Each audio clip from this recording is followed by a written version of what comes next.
그리고 판웨이보는 한국 가수의 노래 표절 외에도 황당한 표절 사건에 또 한 번 휘말리게 되는데요.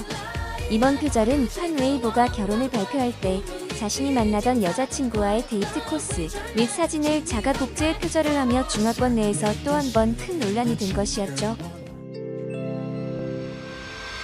오 놀라워라. 최근 절강위성 TV에서 주최한 중국의 한 무대.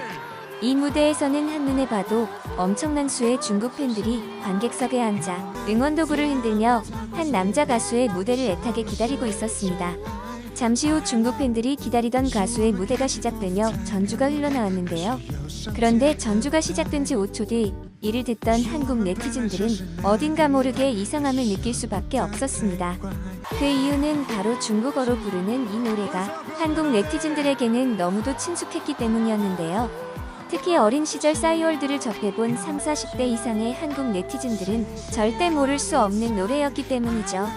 한국 네티즌들을 어리둥절하게 만든 이 노래와 가수는 바로 중국의 비로 불리는 판웨이보의 사랑하지 않을 수 없다입니다. 판웨이보가 부르는 이 노래는 가사만 중국어로 바뀌었을 뿐 한국의 프리스타일이 부른 와이와 너무도 똑같아 한국 네티즌들이 혼란스러울 수밖에 없던 것이었죠.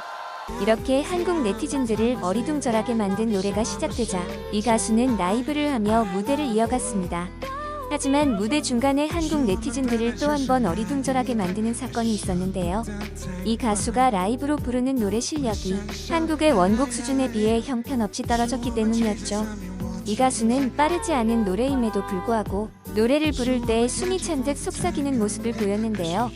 심지어 무대 중간 라이브로 랩을 하는 것이 무리였는지 노래를 이어가던 중 갑자기 관객석을 향해 다가치라며 마이크를 넘기는 모습을 보여주기도 하였습니다. 이후 4분가량 어이없는 실력의 무대를 선보인 그는 자신의 노래에 너무 만족했는지 마지막 장면에서 관객석으로 허리를 숙여 인사를 한 후 뿌듯한 표정을 짓기도 했는데요. 이런 어이없는 무대에 한국 네티즌들은 황당하다는 반응을 보였습니다. 한국 네티즌들에 따르면 베껴갈 거면 잘 부르기나 하든가 저딴 걸 가수라고 내보내네. 와 이건 베낀 게 아니라 그냥 가사만 바꿨네. 진짜 악질이다. 스스로 안 부끄럽냐. 대만 수준이 이 정도구나. 표절도 문제인데 노래 실력 웃고 갑니다. 한국에서 20년 전에 나온 노래가 이 도둑놈들아. 와 표절을 떠나서 무슨 자신감으로 라이브를 하는 거지? 라며 무단 표절의 황당한 노래 실력이 어이없다는 반응을 보였습니다. 그리고 한국 네티즌들에 이어 중국 네티즌들 역시 창피하다는 반응을 보였는데요. 판웨이보의 음악 수준 무슨 일이에요? 이 영상이 공식적으로 올라오는 게 허가가 됐나요? 노래 실력이 더욱 나빠지고 있네요 라며 대만의 대표 가수 타이틀로 창피한 라이브 실력을 보여준 판웨이보의 무대가 어이없다고 밝혔습니다. 그리고 판웨이보의 이 무대가 더욱 더 논란이 되었던 이유는 바로 한국의 원작자에게 상의도 없이 뻔뻔하게 무단으로 카피한 노래였기 때문인데요. 이렇게 무단으로 카피한 노래로 판웨이보는 중화권과 특히 대만에서 현재 엄청난 인기와 부를 쌓고 있었기 때문이었죠. 이렇게 뻔뻔하게 한국에서 표절을 한 노래로 활동을 하고 있는 판웨이보는 1980년생으로 미국 태생의 대만의 가수이자 배우 겸 래퍼로 활동하고 있습니다. 그는 대만에서는 엄청난 인기와 부를 쌓았지만 한국 네티즌들에게는 표절함으로 불리고 있는데요. 2002년 대만 드라마의 노래를 불러서 데뷔했지만 이후 2003년부터 발표한 1, 2, 3집 중 한국 가수들의 곡을 무단으로 무려 20곡 이상 표절을 했기 때문입니다. 그가 표절을 한 대표적인 한국 노래는 쿨의 전보만보, 세븐의 1집 수록곡 베이비, I Like You Like That, 원타임의 3집 타이틀곡, 어머니 이기찬의 감기, 진우션의 말해줘 등입니다. 그리고 판웨이보는 남자임에도 한국의 인기 여자 아이돌 그룹이었던 주얼리의 하우아까지 무단 표절해 자기의 노래라며 홍보를 하고 있었습니다. 그런데 뻔뻔한 행보와 달리 판웨이보는 자신의 양심의 가책을 느꼈는지 처음에는 이를 숨기고 싶어 했는데요.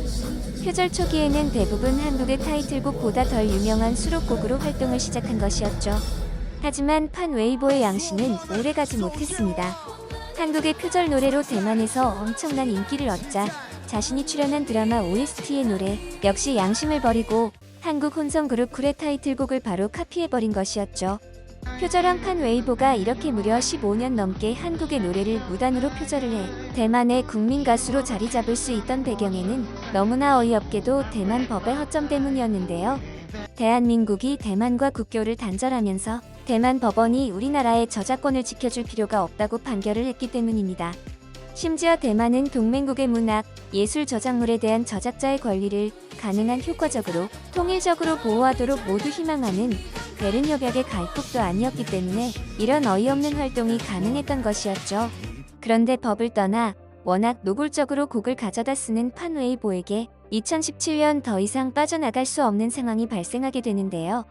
판 웨이보의 표절이 너무 심각한 상황에 이르자 대만 언론 역시 판 웨이보의 신곡 실면이 한국 그룹 하이라이트의 카페인과 너무도 비슷하다며 표절 의혹을 제기한 것이었죠. 하지만 이번에도 판 웨이보는 뻔뻔하게 이 상황을 빠져나갈 궁리를 하며 변명을 하기 바쁜 모습을 보였는데요. 실면 노래의 공동작곡가로 알려진 당시 신인 작곡가 방진강이 잘못을 뒤집어 쓴 모습을 보인 것이었죠. 방진강은 성명서를 통해 자신이 먼저 사과문을 전했는데요. 방진강입니다. 저는 신인 작곡가입니다. 운이 좋게도 이번 곡이 소속사 퓨처사운드를 통해 뽑혀서 반200의 새 앨범에 실리게 되었다며 저는 정말로 비스트라는 그룹을 좋아하고 비스트의 음악을 즐겨 들었습니다. 그렇기 때문에 제가 실면을 작곡할 때 이 노래의 무의식 중에 비슷한 멜로디 몇 소절을 넣었을 가능성이 있습니다. 많은 분들을 불편하게 해드려서 정말로 죄송합니다라며 판 웨이보의 잘못을 대신 뒤집어 쓰는 모습을 보인 것이었죠. 하지만 판 웨이보는 자신의 잘못을 뉘우치기는커녕 끝까지 이 상황을 빠져나가려 하는 모습만 보였는데요. 판 웨이보는 SNS를 통해 어제 기쁘게 사인회를 미치고 좋은 마음으로 평상시처럼 숙면을 취했는데 일어나서 핸드폰을 켜는 순간 크게 놀랐다. 차분하게 이성적으로 이 일을 조사할 것이다. 나 역시 이 사태에 대한 답이 필요하다라며 자신은 이번 일에 전혀 무관하다는 태도를 취했습니다. 그리고 판 웨이보는 한국 가수의 노래 표절 외에도 황당한 표절 사건에 또 한 번 휘말리게 되는데요. 이번 표절은 판 웨이보가 결혼을 발표할 때 자신이 만나던 여자친구와의 데이트 코스 및 사진을 자가 복제해 표절을 하며 중화권 내에서 또 한 번 큰 논란이 된 것이었죠. 판 웨이보는 2020년 결혼을 발표했습니다. 그리고 결혼을 발표하며 나머지 절반은 남은 생애를 함께 보내고 공식적으로 가족 생활을 시작할 것이라며 발표를 했는데요. 연예인의 결혼 발표는 너무도 평범했던 일이었기 때문에 처음에는 축하를 받았지만 점점 황당한 일들이 수면으로 드러나게 되었습니다. 이번 사건에 등장하는 판 웨이보의 첫 번째 여자친구는 루나 슈안윤입니다. 루나 슈안윤은 2016년부터 판 웨이보와 열애를 시작한 것으로 보이는데요. 하지만 루나와 판 웨이보의 행복은 그리 오래가지 못했습니다. 판 웨이보에게 새로운 여자친구가 생긴 것이었죠. 심지어 판 웨이보와 만나는 여성은 한 명이 아닌 여러 명이었는데요. 판 웨이보는 노래 표절도 모자라 여러 명의 여성과 만나며 같은 장소에서 같은 포즈로 사진을 찍어 올리는 황당한 행동을 한 것이었죠. 이 여성들의 SNS에는 골프를 치는 자세와 사진 앵글이 너무도 똑같았는데요. 골프장뿐만 아니라 한 호텔의 야외 소파 등받이에 걸쳐 찍은 사진이라든지 수영장에서 음식을 먹는 사진과 앵글, 그리고 장미꽃 목욕, 수영복의 엉덩이 부분에 I love 발리라고 적혀있는 옷을 입고 수영장의 경치를 바라보며 뒷모습으로 찍은 사진의 앵글, 스키장에서 찍은 사진들까지 전부 자신이 찍은 사진을 자가 표절하며 여러 명의 여성들과 함께하는 판 웨이보의 황당한 사생활을 보여주었습니다. 이에 중국 언론 역시 판 웨이보의 아내들은 조립 라인에서 대량 생산됩니까? 이렇게 창피한 흑역사는 본 적이 없다라며 판 웨이보의 자가 복제 사생활이 너무도 황당하다는 반응을 보였는데요. 이후 중국 네티즌들은 판 웨이보가 이번엔 어떤 황당 표절 문제를 일으킬지 귀추를 주목하고 있습니다. 이번 영상도 마음에 드셨다면 구독과 좋아요를 부탁드리며 이상 오놀이었습니다. 감사합니다.